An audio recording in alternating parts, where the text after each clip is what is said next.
Yeah, I mean, I think what we've seen in Minneapolis is what I think people have been worried about as ICE really ramped up its presence in these in a lot of these places, and really seemed to have this social media forward uh, interest or aggressiveness in being very public about pushing back on protesters and making arrests. I think what we're trying to see now from the White House is an attempt to go back to previous standard operating procedure, which is perhaps not so social media forward. Still, I think going after the president's goals of getting people who are not documented with a criminal background off the streets, Right. but perhaps trying to de-escalate a little bit more, as the president himself said in the last 24 hours. Okay, I remember the riots of '63. And okay, and I'm going to suggest it was police and not military or pseudo-military there. With all of your expertise, Bill Faries, were the ICE people trained to use their weapons? Well, we know that the newer hires have gotten a lot less training than what they would have, let's say, 2 years ago, 5 years ago, 10 years ago. So that's definitely going to be something that I think these investigations look at.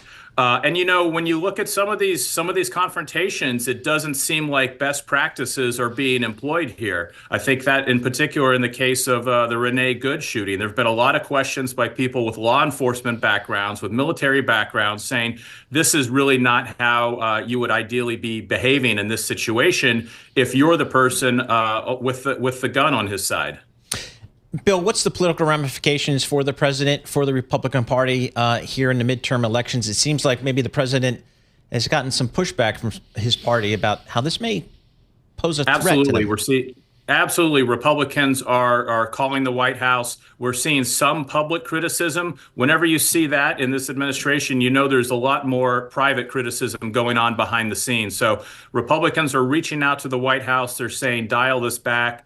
I think, we've seen Greg Bovino, who was heading the ICE operations there, sent packing. Tom Homan is there. He met right away with the mayor of Minneapolis. He met with the governor. I don't think they've had a real huge breakthrough so far, but the fact that they're having those conversations is positive. And the midterms are huge. That's what's looming over all of this in many ways. President Trump put a coalition together that was a bit unusual. That coalition is fraying. The economy is definitely struggling. You guys mentioned housing costs right there. That's something the president says he's trying to work on. But how do you deal with affordability without lowering home prices? And that hurts people who already own their homes. So the economy is a huge challenge. Immigration is a big challenge. And 10 months may seem like a long time ahead of the midterms, but it's not that far away.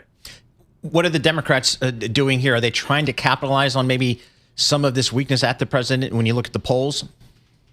Yeah, absolutely. I think on the one hand, they're going after Kristi Noem in particular. Okay. They'd like to see her impeached, or at least many Democrats would like to see her out of that job. But I think they're focusing on the same things, ironically, that President Trump focused on when he ran. They're saying, hey, have your prices gone down? Is it any cheaper for you to buy a house at this point? Are your grocery bills lower?